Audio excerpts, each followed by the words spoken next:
नाही, मुळातच विरोधकांचा अभ्यास कमी आहे. अर्थव्यवस्था जर मजबूत होत नसती तर जगातली 12वी अर्थव्यवस्था जगाच्या 4थ्या नंबरवर आली नसती ना. देश बदनाम करण्याचं काम आमच्या विरोधी पक्षांनी हातात घेतलेलं आहे. अख्ख्या जगातली अर्थव्यवस्था जेव्हा विस्कळीत झाली तेव्हा भारताची अर्थव्यवस्था मजबूतच होती. नाही, मुळातच विरोधकांचा अभ्यास कमी आहे. अर्थव्यवस्था जर मजबूत होत नसती तर जगातली 12वी अर्थव्यवस्था जगाच्या 4थ्या नंबरवर आली नसती ना. अर्थव्यवस्थेचा विषय आता आपण देशातल्याच काही शक्तींनी या देशाच्या प्रगतीवरचं कौतुक करत न करता या देश बदनाम करण्याचं काम आमच्या विरोधी पक्षांनी हातात घेतलेलं आहे. आणि त्याला आपण जे प्रश्न विचारले ते मी बोलतानाच सांगितलं की जगात 12व्या नंबरला असणारी अर्थव्यवस्था मोदीजीच्या कालखंडामध्ये आज 4थ्या नंबरला आलेली मजबूत अर्थव्यवस्था आहे. आज कोरोनाच्या माध्यमातून आपण सगळ्यांनी पाहिलं असेल, अख्ख्या जगातली अर्थव्यवस्था जेव्हा विस्कळीत झाली तेव्हा भारताची अर्थव्यवस्था मजबूतच होती. हे आपल्या सगळ्यांच्या अगदी फ्रान्ससारख्या इंग्लंडसारख्या प्रगत देशाची अर्थव्यवस्था जेव्हा डळमळीत झाली तेव्हासुद्धा भारत देशाची अर्थव्यवस्था मजबूत होती. हे काम मोदींच्या या कालखंडामध्ये बाजूचे सगळे देश दिवाळखोरीत आहेत. पाकिस्तानमध्ये काय झालं बघितलं, नेपाळमध्ये काय झालं, लंकेत काय झालं, या सगळ्या गोष्टी आपण बघितलेल्या आहेत. आज आखाती देशामध्ये चालू असलेलं युद्ध आपण बघितलं. याही परिस्थितीत आज भारत देश मजबूतीनं आज काम करतोय किंवा मजबूतीनं पुढं जातोय. अशी संकटं आलेली असतानासुद्धा हे आपण सगळेजण पाहतोय. याला कारण आहे की भारताची अर्थव्यवस्था मोदींच्या कालखंडामध्ये मजबूत झालेली आहे. ऊसाला FRP कारखान्याला देणं बंधनकारक आहे. ऊसाची FRP कारखान्याला द्यावी लागते. FRPचे आज आपण बघितलं काही कारखान्यांच्या आर्थिक अडचणीमुळं FRPची रक्कम पोचली नसेल, परंतु FRPच्या ठरलेल्या दरातला एकही रुपया कमी शेतकऱ्यांना मिळत नाही. 100% ठरलेल्या FRP प्रमाणे शेतकऱ्यांना पैसे द्यावेच लागतात आणि त्याच्यामध्ये कुठलंही तडजोड होणार नाही. काही कारखान्यांनी पहिला हप्ता 100-50 रुपयाचा हप्ता राहिलेला असेल त्यांनाही ते हप्ते देण्याच्या सूचना दिलेल्या आहेत. त्यामुळे शेतकऱ्यांचा एकही रुपया FRPच्या माध्यमातून दिला जाणार नाही, असं घडणार नाही. एवढं जीवाला लावून घ्यायची काही कारण नाही. आपल्या सगळ्यांना माहिती आहे की या सेवा देत असताना कोर्टानं दिलेला स्टे आपल्याला उठवावाच लागेल. शासनाकडून कुठलंही काम राहिलं नाही. शासन काम करायला तयार आहे. या देशातली सर्वोच्च व्यवस्था आहे, घटनेनं घालून दिलेली व्यवस्था आहे. कोर्टानं जेव्हा त्या घरं निष्कासित करण्यासाठी केलेली मनाई आहे आणि ती मनाई जोपर्यंत आपल्याला उठणार नाही तर शासन स्तरावर थांबलेलं कुठलंही काम नाही. मंत्री महोदयांनी जे शब्द दिलेला आहे त्या शब्दाप्रमाणे काम होईल. त्याच्यात कुठली अडचण येणार नाही. तरीसुद्धा ज्या व्यवस्था उभ्या करणं आवश्यक आहे त्या सगळ्या व्यवस्था उभ्या राहतील.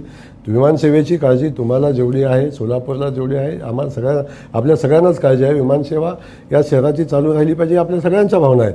या भावनेमध्ये कुठली किंतूपर्यंत असायचं काही कारण नाही. तुम्हाला जसं वाटतं आपली विमानसेवा बंद नाही झाली पाहिजे तसं मलाही वाटतं. या सगळ्या व्यवस्था चालू राहिल्याच पाहिजेत आणि त्यासाठी आपण सगळे मिळून प्रयत्न केलेच पाहिजेत आणि ते करतो. आम्ही करतोच त्या बाबतीत. कोर्टातसुद्धा माझी बैठकही झाली या संदर्भात. कलेक्टर महोदयांशी चर्चा झाली. कोर्टामध्ये आम्ही अपेअर होऊन आपण आपली भूमिका मांडतो की याच्यात तातडीनं कोर्टात निर्णय द्यावा अशी भूमिका मांडतोय आणि त्याच्यावर कारवाई करतो आपण. मोदी साहेबांचं स्वप्न होतं दुसरा विषय, शहरात 2 रेल्वेचे उड्डाण पूल होत आहेत. एक भैया चौकामध्ये, एक आसरा विजयमध्ये. तुम्ही रेल्वे अधिकाऱ्यांसोबत बैठक घेऊन सांगितलं तुम्ही बैठक घेतल्याशिवाय तो प्रश्न मार्गी लागणार नाही. हे सोलापूरकरांना माहिती. का झाली नाही बैठक? का होत नाही बैठक किंवा का तो प्रश्न मार्गी लागत नाही? सोलापूरच्या रेल्वे मार्गासंदर्भात चर्चा झालेली आहे. बैठक घेण्याची आवश्यकता आहे तर नक्की बैठक घेण्याची आवश्यकता. आपण त्याची बैठक पण घेऊ. त्यामध्ये कुठली अडचण येण्याचं कारण नाही. त्याची बैठक आपण घेऊ. परंतु एकदा आचारसंहिता लागल्यानंतर त्या बैठका घेणं शक्य होत नाही. आजही मी बैठक घेऊ शकत नाही जोपर्यंत आचारसंहिता संपत नाही. आणि सातत्यानं गेल्या 4-5 महिन्यापासून आचारसंहिता सातत्यानं मध्ये कालावधी सोडला तर सातत्यानं लागले. पण तशा सूचना संबंधित अधिकाऱ्यांना आपण दिलेल्या आहेत आणि त्या माध्यमातून लवकरात लवकर उड्डाणपुलाचं काम पूर्ण करण्यासंदर्भातली भूमिका आपली आहे.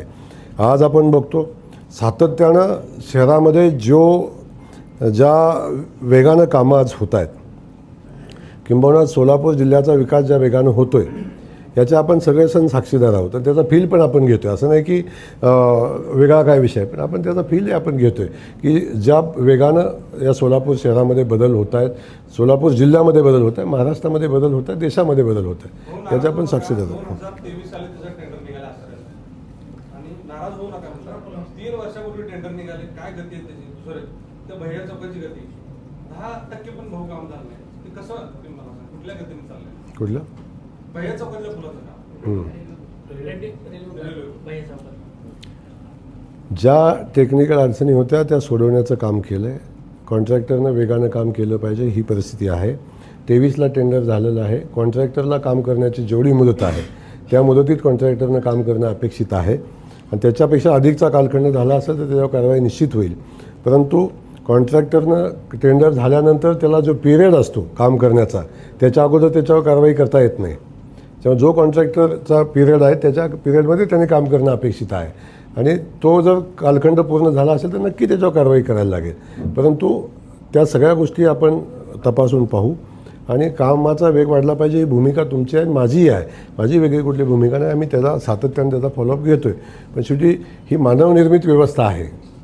ज्या व्यवस्थेला आपण सगळेजण पाहतो की काम पुढं गेलं पाहिजे, काम केलं पाहिजे, तिथं येणाऱ्या अडचणी, तिथं येणाऱ्या शासकीय अडचणी, टेक्निकल अडचणी, उड्डाणपुलाच्या साठी आपण मांडलेला विषय तो पण महत्त्वाचा विषय आहे. उड्डाणपूल झाला पाहिजे, पण त्याच्या अनुषंगानं त्याला लागणाऱ्या ज्या परवानग्या आहेत, त्याला लागणारे जे विषय आहेत, जागेचे विषय आहेत, तिथं 4-5 शासकीय जागांचे विषय आहेत जे सेंट्रल गव्हर्नमेंटशी संबंधित आहेत. त्या विभागाची एनओसी येणं अपेक्षित आहे. त्याच्यासाठी काम केलं पाहिजे अशी व्यवस्था. त्यामुळे त्याही बाबतीत आपण फॉलोअप घेतो आहे आणि उड्डाणपुलाचंही काम तातडीने पुढे गेलं पाहिजे, ही भूमिका आपली आहे. त्यामुळं याच्यातून एक एक करून आपल्याला मार्ग काढून पुढे जायला लागेल.